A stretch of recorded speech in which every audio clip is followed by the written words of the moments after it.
ایک صحابی ہے، یا رسول اللہ تنگی ہے رزق کے، کوئی وظیفہ بتائیں۔ کتنے لمبے لمبے وظیفے لوگ پڑھ رہے ہیں کہ کاروبار کھل جائے اور روزی بڑھ جائے، کتنے لمبے چوڑے، کتنے کتابوں میں ایڈے ایڈے بڑے وظیفے لکھے پہ پڑھوں یہ بندہ بڈھا ہو جاتا۔ میں قربان جاؤں یا رسول اللہ آپ کی شفقتوں پر، آپ کی رحمتوں پر، سنو یہ کرو، میری بات نہیں ہے، میرے نبی کی بات ہے۔ تجربے کی وجہ سے کرو گے تو کچھ نہیں ملے گا، یقین سے کرو گے تو دروازے کھلتے دیکھو کہ یا رسول اللہ اريد ان يوسع علی رزقی، میں چاہتا ہوں میری روزی کھل جائے۔ تو آپ نے کہا ادم علی الطہارہ یوسع علیک رزقک، تو باوضو رہا کر تیرا رزق کھل جائے۔ کوئی زور لگتا ہے وضو؟ تمہارے یہاں تو سردی ہوتی ہی کوئی نہیں کہ بھئی ٹھنڈا پانی ہے کیسے وضو، یہ تو ہمارے لیے مسئلہ ہے کہ بھئی ٹھنڈا پانی ہے کیسے وضو۔ وہ ہمارے گاؤں کا مراسی مجھے مل گیا، میں نے کہا چل نماز پڑھے گی، نہیں جی میاں جی سردی بڑی نہ لے جاؤں، سردی مراسیوں کو سردی زیادہ، میں کہا نہیں آج تو نماز پڑھا کے چڑھنا ہے۔ میں اس کو لے کے جب وہ ٹوٹی پہ بیٹھا، جو ہی ہاتھ پہ پائیں، اوہ حالے اٹھا دا پانی، اوہ حالے اٹھا دا پانی، تمہارے لیے تو یہ مسئلہ بھی نہیں کہ ٹھنڈا پانی۔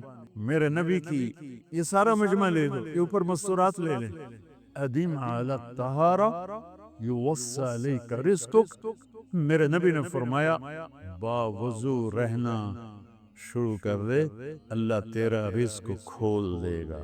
ابھی اللہ رسول کی آپس کی بات ہے تو میری بات ہوتی تو دیوار پہ مار دو، تجربہ کرو۔ نبی کی بات کو تجربہ کر کے نہیں کرتے، یقین کے ساتھ کرتے ہیں۔ ادم علی الطہارہ یوسع علیک رزقک، باوضو رہا کر۔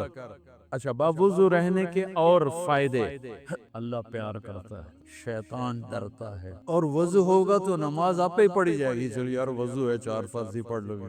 ایک دفعہ شیطان آیا ہمارے نبی سے ملنے، تو آپ نے اس سے پوچھا تیرے دشمن کتنے؟ کہنے لگا 15۔ آپ نے فرمایا کون کون ہے؟ کہنے کا پہلے تو توڑا ہی نمبر ہے، پہلا نمبر تو توڑے نال میرا لنگو ہے۔ پھر کہنے لگا وہ مسلمان جو 24 گھنٹے باوضو رہتا ہے وہ میرا بڑا دشمن، جو باوضو رہتا ہے اور باوضو سوتا ہے، ایک فرشتہ اس کے لیے بندگی کا ثواب لکھتا رہتا ہے۔ خیر واپس آتا ہوں، میرے نبی نے فرمایا 4 باتیں لے لو اور دنیا بھی تمہاری آخرت، ساری پی آئی اے زندہ ہو جائے گی، ساری اکانومی زندہ ہو جائے گی، ساری معیشت زندہ ہو جائے گی، 5 بھی نہیں، ایک انگلی بھی آپ نے نیچے کر دی کہ یہ بس اتنی لے لو۔ حفظ امانت، صدق حدیث، حسن خلیقت، عفت فی تہمت، کیا خوبصورت، ساری زندگی کسی کو دھوکہ نہ دینا، دیانت داری، دیانت داری۔ میرے ملک کے ادارے کیوں ڈوب گئے؟ دیانت نہیں چل گیا، کھوٹ آ گئی، دھوکہ آ گئی۔ میرے نبی نے کہا حفظ امانت، کبھی امانت میں خیانت نہ کرنا، صدق حدیث، کبھی جھوٹ نہ بولنا، ہمیشہ سچ بول۔ میرے نبی نے فرمایا میرا امتی ہر گناہ کر سکتا ہے، 2 نہیں کر سکتا، ایک جھوٹ کبھی نہیں بولے گا، ایک دھوکہ کبھی نہیں دے گا۔ میرے نبی کی 2 صفتیں ہائی لائٹ ہوئیں، صادق اور بولو کیا ہیں؟ کوئی اور بھی تو ہو سکتی تھی، جس سے مشہور کیا، قاب قوسین بھی تو ہے اور ادنا بھی تو ہے، واللیل بھی تو ہے سیاہ زلفوں والا، والضحیٰ بھی تو ہے روشن چہرے والا۔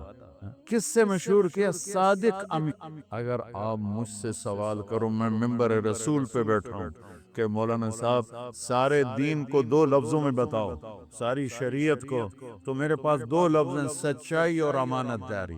آپ مجھ سے سوال کرو مولانا صاحب ساری دنیا کے کفر کو بتاؤ، تو میرے پاس 2 لفظ ہیں، جھوٹ اور دھوکے بازی، جھوٹ اور خیانت۔ پوری دنیا کا کفر ان کے اندر چھپا ہوا ہے، سچائی اور دیانتداری، پوری دنیا کا اسلام اس کے اندر چھپا ہوا ہے۔ دیانت اور سچائی یہ بیج کی طرح ہے اور پورا اسلام پھر باغ بن کے پھلتا پھولتا ہے۔ جھوٹ اور دھوکا یہ بھی بیج کی طرح ہے، پھر اس سے کفر کا جنگل کانٹوں بھرا جنم لیتا ہے۔ میرے معاشرے سے جھوٹ نکل جائے، دھوکا نکل جائے، یہ پاکستان جنت کا ٹکڑا ہے۔ اور یہ حکومت کے بس کا نہیں ہے کہ وہ سب کو سچ بلوائے، یہ مجھے کرنا ہے، یہ مجھے کرنا ہے، میں نے اور آپ نے اس کو شروع کرنا ہے۔ حضرت جریر بن عبداللہ یہ یمن کے شہزادے تھے، آخری حج پہ مسلمان ہوئے، اپنے نوکر سے فرمایا گھوڑا خرید کے لا، میں پیسے یہاں پیمنٹ کروں۔ وہ منڈی میں گیا، 300 روپے کا گھوڑا لے کر آیا۔ جب انہوں نے گھوڑوں کو دیکھا تو وہ قیمتی تھا، مالک کو پتہ نہیں تھا، اور یہ گھوڑوں کی نسل کے پہچاننے والے اس سے کہنے لگے تیرے گھوڑے کے 400 کر دوں؟ کر دو۔ بڑا حیران ہو کے دیکھنے لگا، بھئی ہے کی آپ تو مجھے چیز خریدنی ہے تو میں گھٹاتا ہوں، اور اجمل نے بیچنی ہے تو یہ اس کی قیمت بڑھاتا ہے، اور یہاں خریدار کہہ رہا ہے 400 کر دوں؟ وہ کہنے لگے کر دو۔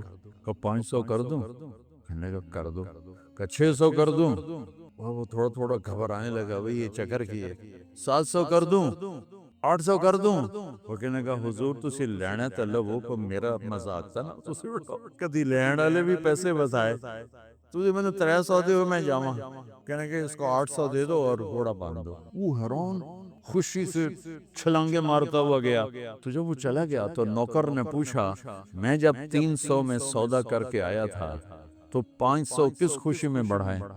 فرمایا میرے بھائی اس کے گھوڑے کی قیمت 800 تھی، 300 نہیں تھی، اور میں نے نبی کے ہاتھوں میں ہاتھ دے کے یہ وعدہ کیا تھا زندگی بھر کسی کو دھوکہ نہیں دوں، سب کی خیر خواہشاں ہوں۔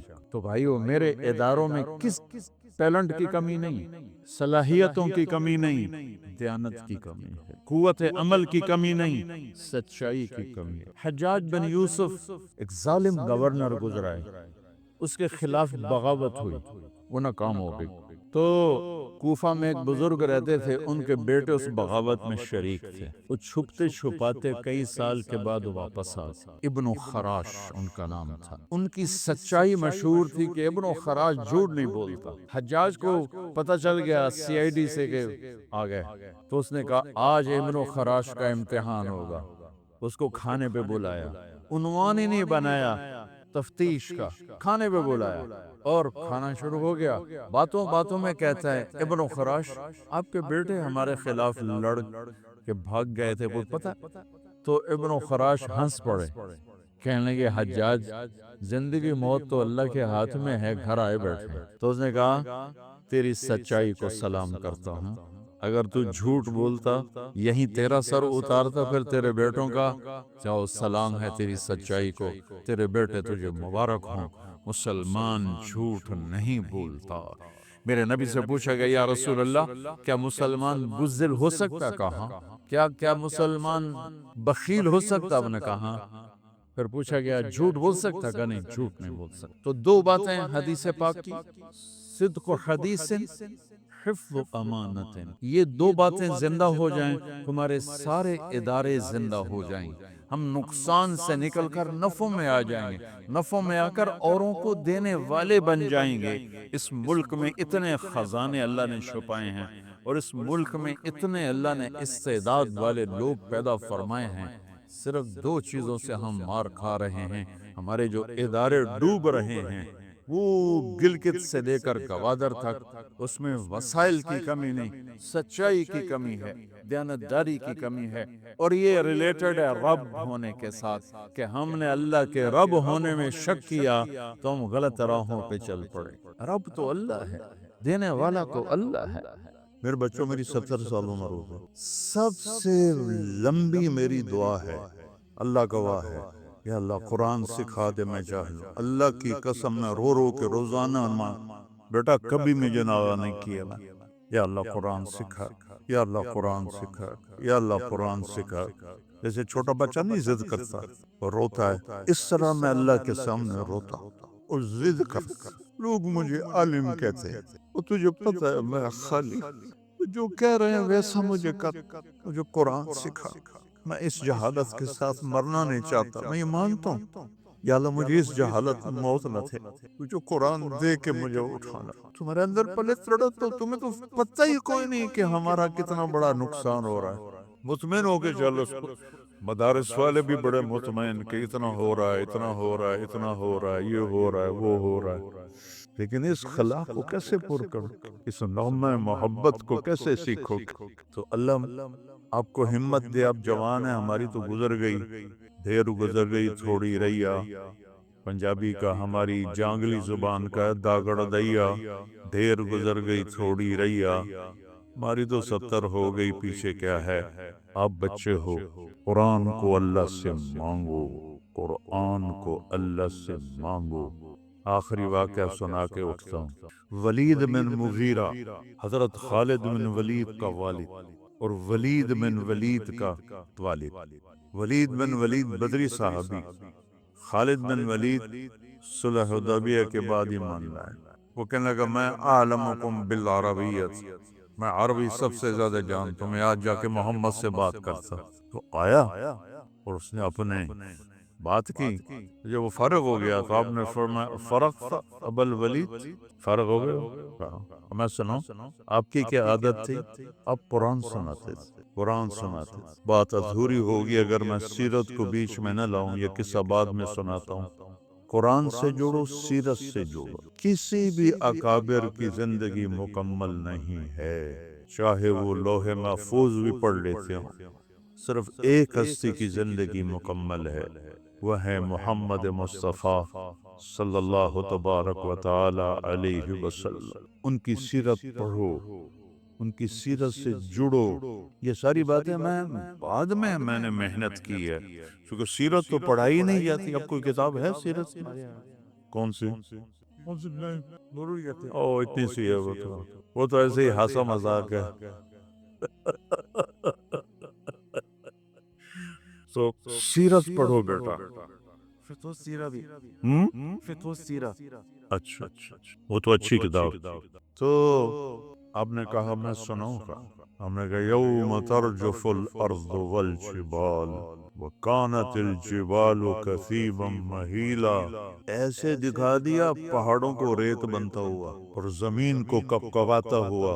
یوم ترجف الارض والجبال وکانت الجبال کثیبا مہیلا، ولید بن مغیرہ کو پہاڑ ریت اڑتے ہوئے نظر آئے۔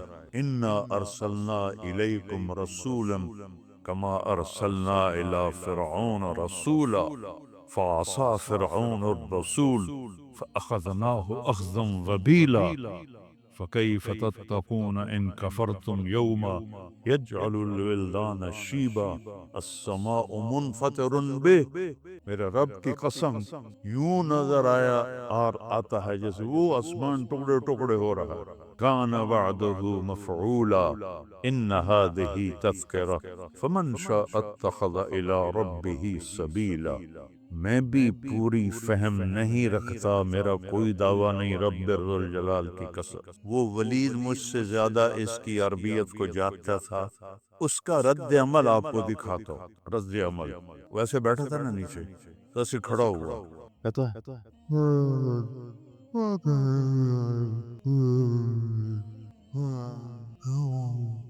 اور یوں دوڑ لگائی، دروازے سے باہر بھاگ، پیٹھ نہیں پھیر سکا، تمہاری تو آنکھ بھی نہیں ہلتی، وہ پورا ہل گیا، پیٹھ نہیں پھیر سکا خوف کی وجہ سے۔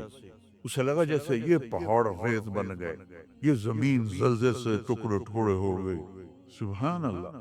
اور جا کے گھر چھپ کے بیٹھ گیا۔ تو وہ چند دن نکلے ہی نہیں۔ ابو جہل نے کہا وہ محمد کا جادو چل گیا، چلو چل کے بات کریں۔ تو سارے آ گئے۔ ابو جہل کہنے لگا ولید محمد کا جادو چل گیا ہے، تو ہم پیسے اکٹھے کرتے ہیں تاکہ تو خوشحال ہو جائے۔ کب پاگلو، تمہیں پتہ نہیں میں تم میں سب سے زیادہ پیسے والا، میں عربی کو سمجھنے والا ہوں۔ اب اس کا اس کلام پہ تبصرہ سنو کہ سمعت منہ کلاما فإن فیہ حلاوہ وإن علیہ لطلاوہ وإن اسفلہ مثمر وأعلاه مغدق وإنه ليعلو ولا يعلى وإنه ليحسم ما تحته۔ انہیں کہا پاگلو تمہیں پتہ ہے میں عربی دان، میں نے محمد کا کلام سنا ہے، اس کے اندر مٹھاس ہے شہد جیسی اور اوپر رونق ہے بہار جیسی الفاظ، تب تدبر اندر میں جو ہم نہیں کرتے اب تو سارے مولوی اردو کی تفسیریں پڑھ کے اپنا کام چلا لیتے ہیں۔ وَإِنَّ أَسْفَلَهُ مُغْدِقٌ، اس کی جڑیں گہری ہیں، وَآلَاهُ مُثْمِرٌ، اور اس کی شاخیں پھل سے بھری ہوئی ہیں، وَإِنَّهُ لَيَعْلُو، وہ بلندی کی طرف اٹھتا ہے، وَلَا يُعْلَى، اور کوئی اس کے اوپر جا نہیں سکتا، وَإِنَّهُ لَيَحْتِمُ مَا تَحْتَهُ، جو اس کے سامنے آتا ہے اسے پیس کے رکھ دیتا ہے۔ یہ کافر کی بات ہے، کافر۔ اب یہ بات تو پھیل گئی تو انہوں نے سارے اکٹھے ہو گئے، تو نے تمہیں برباد کر دیا، کچھ کہے اس کے اوپر، کوئی اور بات کہے، تو اس کو قرآن نے کیسے تصویر بنائی ہے، انہو فکر وقدر فقتل کیف قدر ثم عبس ثم نظر وعبس عبس نظر عبس، یہ ساری شکل ہے، قرآن دکھا رہا ہے، میں کوئی اپنی طرف سے نہیں بنا رہا ہوں، مداری نہیں ہوں میں۔ انہو فکر وقدر، سوچ میں پڑو کیا کہوں سمجھ میں نہیں آ رہا، کیا کہوں، فقتل کیف قدر، برباد ہو تو، پھر سوچ، پھر بھی تجھے سمجھ میں نہیں آئے گا، ثم نظر، پھر اس نے ایسے نظریں اٹھائیں، کیا کہوں یار، وعبس وبصر، اور منہ ایسے کر لیا خوفناک چڑ کے ایسے، ثم قال ان هذا الا سحر یؤثر ان هذا الا قول البشر سأصلیہ سقر وما ادراک ما سقر لا تبقی ولا تذر لواحۃ للبشر۔ پہلے دعا تو شروع کرو، یا اللہ، میرے بچوں میری 70 سال عمر ہو، سب سے لمبی میری دعا ہے، اللہ گواہ ہے، یا اللہ قرآن سکھا دے، میں جاہل ہوں، اللہ کی قسم میں رو رو کے روزانہ بیٹا کبھی مجھے ناغہ نہیں کیا میں نے، یا اللہ قرآن سکھا، یا اللہ قرآن سکھا، یا اللہ قرآن سکھا، جیسے چھوٹا بچہ نہیں ضد کرتا اور روتا ہے، اس طرح میں اللہ کے سامنے روتا ہوں اور ضد کرتا، لوگ مجھے عالم کہتے ہیں، اور تجھے پتہ ہے میں خالی، تو جو کہہ رہے ہیں ویسا مجھے کر، مجھے قرآن سکھا، میں اس جہالت کے ساتھ مرنا نہیں چاہتا، میں یہ مانتا ہوں، یا اللہ مجھے اس جہالت میں موت نہ تھے، مجھے قرآن دے کے مجھے اٹھانا، تمہارے اندر پلے تڑت تو تمہیں تو پتہ ہی کوئی نہیں کہ ہمارا کتنا بڑا نقصان ہو رہا ہے، مطمئن ہو کے چلو، مدارس والے بھی بڑے مطمئن کہ اتنا ہو رہا ہے، اتنا ہو رہا ہے، اتنا ہو رہا ہے، یہ ہو رہا ہے، وہ ہو رہا ہے، لیکن اس خلا کو کیسے پر کرو، اس نغمہ محبت کو کیسے سیکھو، اس لیے میری آپ سب بچوں سے، اساتذہ سے، سامعین سے گزارش ہے، اللہ سے دعا کرو، اللہ ہمیں قرآن سکھائے، اللہ قرآن سے ہمارا دل لگا دے۔ میں پرائیویٹ میں جب مقیم تھا اور میری وہ ذمہ دارہ جماعت میں تشکیل نہیں ہوئی تھی، تو ایوری کوسٹ سے ایک کالا آیا تھا، باسکٹ بال کا کھلاڑی تھا، کوئی 6.5 فٹ، تو وہ مسلمان ہوا تھا، تو میں نے اس سے پوچھا کہ تم مسلمان کیسے ہوئے؟ اس نے کہا میں مالی گیا میچ کھیلنے، تو ایک جنرل سٹور پہ گیا کچھ سودا لینے، وہاں قرآن کی تلاوت کیسٹ میں چل رہی تھی کہ میں کھڑا ہو کے سننے لگا، میرے اوپر اتنا اثر ہوا، میں نے اس سے پوچھا یہ کون گا رہا ہے؟ تو اس نے کہا یہ گانا نہیں ہے، ہمارا قرآن ہے، کہا یہ کیسٹ میں لے سکتا ہوں؟ نے کہا لے لو، کہا میں گھر آ کے ساری رات سنتا رہا، صبح مسلمان ہو کے، تقشعر منه جلود الذین آمنوا، تقشعر، رونگٹے کھڑے ہو جاتے ہیں، کبھی ہمارے کھڑے ہوئے، تقشعر، تو بس میں تو خود بھی اس سے جاہل ہوں، لیکن میں کہتا رہتا ہوں، اللہ کو اپنی طلب بھی دکھاتا ہوں، رونا بھی دکھاتا ہوں، اور اپنے بچوں کے لیے بھی مانگتا ہوں، اپنے مدرسے، تمام مدارس کے بچوں کے لیے مانگتا ہوں کہ سب کو قرآن سے جوڑ دے اور اپنے نبی سے جوڑ دے، کہ جو اصل الدین ہے، فقہ تو اس کی آگے اس کا استنباط و نتیجہ ہے، تو سارے ارادے کرتے ہو نا انشاءاللہ۔ آخری بات کہتا ہوں، اب کافی زیادہ تعداد میں ہو، کوئی آپس میں لڑے ہوئے ہو تو صلح کر لو، بچے ہو جاتی ہے لڑائی، میں جب ہماری چھٹیاں اب ہوں گی تھوڑے دن بڑی عید کے بعد، ہم گرمیوں میں چھٹیاں کرتے ہیں، رمضان میں پڑھائی کرتے ہیں، چونکہ رمضان میں صحف ابراہیم اترے، تورات اتری، زبور اتری، انجیل اتری، قرآن اترا، تو کوئی مناسبت تو رمضان اور علم کو ہے، اس لیے میں رمضان میں چھٹی نہیں کرتا۔ رمضان میں ہماری پڑھائی ہوتی ہے، چاہے وہ تھوڑی ہوتی ہو لیکن وہ بہت بابرکت ہوتی ہے۔ اور پھر اب گرمیوں میں چھٹیاں کریں تو میں اس سے پہلے سب سے کہتا ہوں، کوئی لڑے ہوئے ہو تو صلح کر، کہ آپس میں آپ کی بول چال بند ہو، یہ علم دین کے وقار کے خلاف ہے۔ اور کبھی معافی مانگنے میں دیر نہ کرو، اور کبھی معاف کرنے میں دیر نہ کرو۔ غلطی ہو جائے معافی مانگ، کوئی زیادتی کر جائے معافی مانگنے آئے معاف کر، آپ کا سینہ روشن ہو جائے گا۔ اور آپس میں غیبت نہ کر۔ ایود احدکم ان یاکل لحم اخیہ میتا، اتنی بری مثال کسی اور گناہ کی ہے، بھائی کی لاش کھانا چاہتے ہو، غیبت سے بچو۔ تو میں اپنے مدرسے میں یہ جو اخلاقی چیزیں ہیں سبق کے علاوہ بہت دہراتا ہوں۔ تو آخری سال تھا تو میں نے بچوں سے پوچھا بھی کیا سیکھا، تو ایک لڑکا کھڑا ہو، استاد جی میں میزان کے سال میں آیا تھا اور آپ سے سنا تھا غیبت نہیں کر، آج میں نکل رہا ہوں مدرسے سے، میں قسم کھاتا ہوں ان 7-8 سال میں نے کوئی غیبت نہیں، قسم اٹھا ہوں، میں قسم کھاتا ہوں میں نے کسی کی غیبت، تو اس سے آپ کا دل روشن رہے گا، نورانی رہے گی۔ اور نماز کا اہتمام کرو، اذان کے ساتھ ہی مسجد میں آؤ، تاکہ تم اطمینان سے سنتوں کو شوق ذوق سے پڑھ سکو۔ جتنی آپ کی نماز خوبصورت ہوگی، آپ کے اخلاق خوبصورت ہوں، آپ کے رزق میں برکت ہو، جن سے پڑھ رہے ہو ان کو ادب دو، محبت دو، احترام دو، ان کی غیبت چھوڑ، ان کی کمی بھی دل میں کبھی نہ لاؤ۔ آج کل کے علماء کو جنید بغدادی نہیں ہیں، نہ طالب علم ابو بکر شبلی ہیں، آج 15ویں صدی کا زمانہ ہے، تو یہ ادارے ایک بہت بڑی، میں تو 100 کے قریب ملکوں میں گیا، ایسا نظام تعلیم دین کا کہیں نہیں دیکھا۔ تو شکر ادا کرو، یہ سارے تمہارے محسن بیٹھے ہوئے ہیں، کبھی ان کی غلطیاں نہ پکڑنا، کبھی اس پہ تبصرہ نہ کرنا، کوئی کرے تو اس کو محبت سے روک دینا، محروم ہو جاتا ہے آپ۔ تو اپنے استادوں کے لیے دعائیں کیا کرو۔ میرے جتنے استاد دنیا سے چلے گئے ہیں، پرائمری اسکول سے لے کر گورنمنٹ کالج تک، اور رائمنڈ کے مدرسہ سے لے کر جامعہ رشیدیہ تک، سب کے لیے 2 نفل میرے پکے ہیں روزانہ، تو میں ان کے لیے 2 نفل پڑھتا ہوں، چاہے وہ میرے پرائمری اسکول کے تھے، اور چاہے وہ میرے گورنمنٹ کالج کے تھے، یا سینٹرل ماڈل اسکول کے تھے، یا وہ رائمنڈ میں پھر میں پڑھا ہوں، پھر جامعہ رشیدیہ میں دورہ حدیث کیا،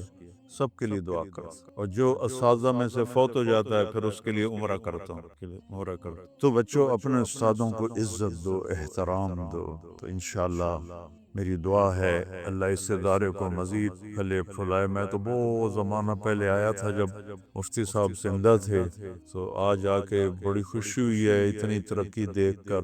اور وہ آتا ہے نا، فخلف من بعدهم خلف اضاعوا الصلاة واتبعوا الشہوات، تو اللہ تعالیٰ جزائے خیر دے ہمارے بیٹے کو، یہ خلف نہیں ہے یہ خلف ہے، اس نے اپنے باپ کی میراث کو سنبھالا بھی ہے اور بڑھایا بھی، اللہ اس کو بہت جزائے خیر عطا فرمائے۔ یا رسول اللہ، میری روزی بڑھ جائے، مجھے کوئی بتائیں۔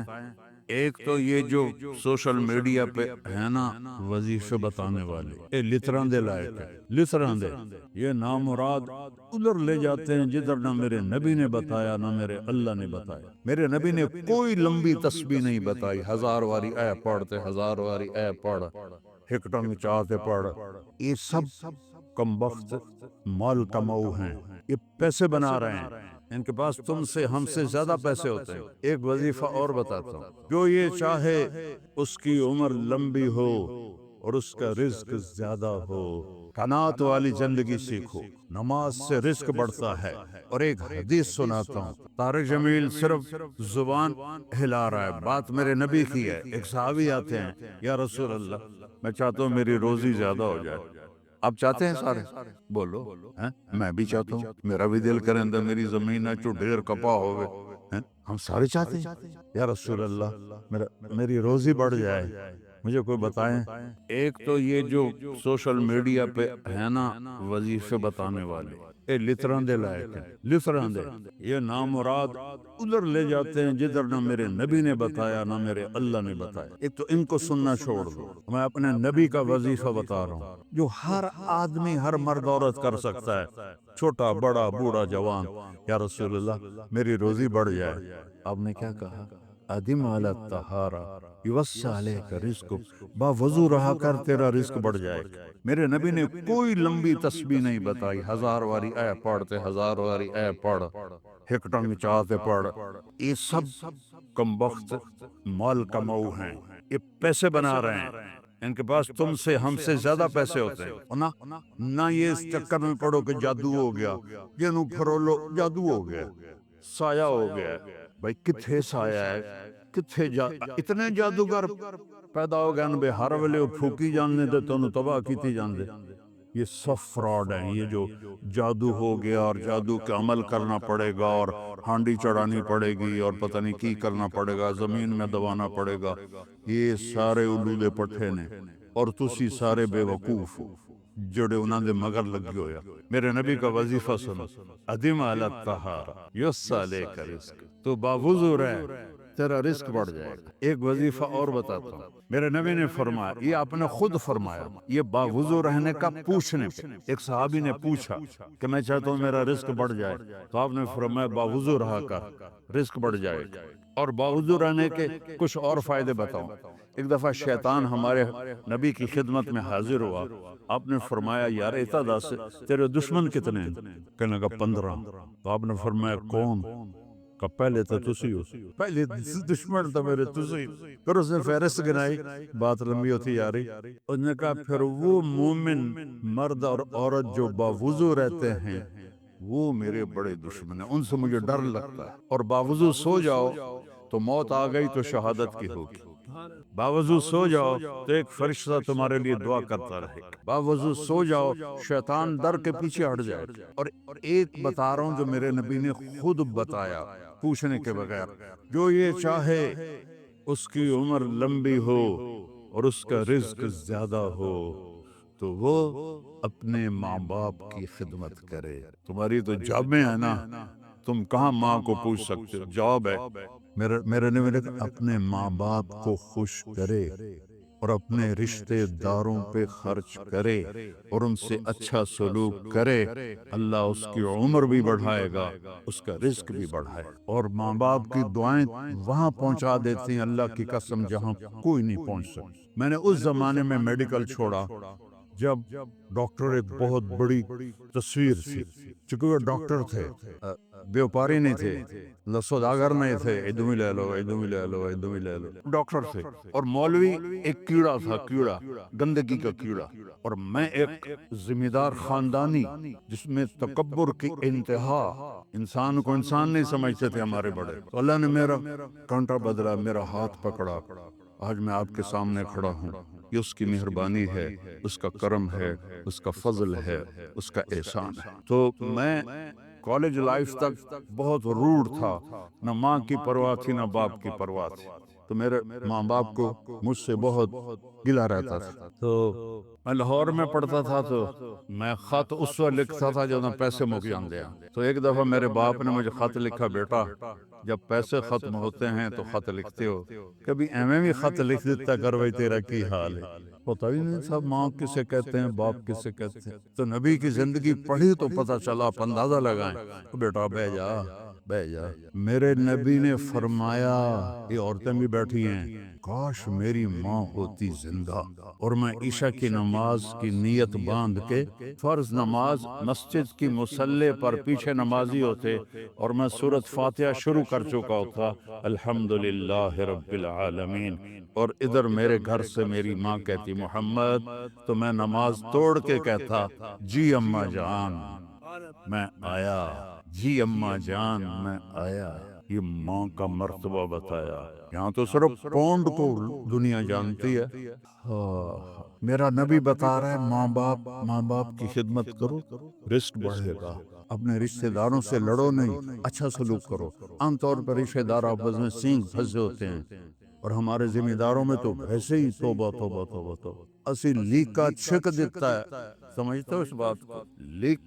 لیکا چھک دیتا کیا مطلب کہ بس ہم نے دیوار کھڑی کر دی ہے، نہ اس کو ملیں گے، نہ اس کی شادی میں، نہ اس کی غمی میں، نہ اس کے جنازے میں، نہ اس کی میت میں. اس حد تک سنگین ہو جاتے ہیں. اور میرا نبی کہہ رہا ہے رشتہ داروں کی سختی کے باوجود اچھا سلوک کر، ماں باپ کی دعائیں لے تو اللہ تیرا رزق بڑھا دے گا. تو جب میں تبلیغ میں لگا، مدرسے میں داخل ہوا، میرے والد اتنے ناراض ہوئے کہ مجھے گھر سے نکال دیا. 23 نومبر 1972 جب تو مولوی بننا تو میرے گھروں نکل جا. 2 باری میرے والد اتنے جابر ذمہ دار تھے کہ لوگوں کے پیشاب نکل جاتے تھے جب وہ گرجتے تھے، درخت سے باندھ کے مارتے تھے. مجھے کہا، اور میری عمر کتنی؟ 18 سال. میں خود حیران ہوتا ہوں کہ اتنی چھوٹی عمر میرے اللہ نے میروں کیویں ہمت دیتی. میں کہا نہیں، میں مولوی بننا ہے. پھر میرے باپ نے کہا اچھا نکل جا میرے گھر. 2 دفعہ کہا نکل جا میرے گھر. پھر جب اللہ نے میری زندگی پلٹی اور میں چھٹی میں آتا اور میں اپنے باپ کی خدمت کرتا، تیل لگاتا، پاؤں دباتا. نوکر ہوتے تھے، نوکروں تو ہوب نہیں نا، انہیں تو انجن کرنا ہوتا ہے. تو وہ ایک ہمارے بزرگ لیٹے ہوئے تھے، ان کو لوگ دبا رہے تھے. تو کسی نے پوچھا حضرت کیا حال ہے؟ کہا جی بس میں صبر کا ثواب لے رہا ہوں اور یہ تھکن کا ثواب لے رہے. تو میں اپنے باپ کو بڑے دل سے دباتا تو مجھے میرے باپ کی دعا لگی. وہ کہتے پتر میریاں اکھیاں تا نہیں ویکھنا، پتر میریاں اکھیاں تا نہیں ویکھنا، پر تو ویکھی ہک دیں اللہ تینوں بڑی عزت دیس. یہ میرے باپ کی دعا مجھے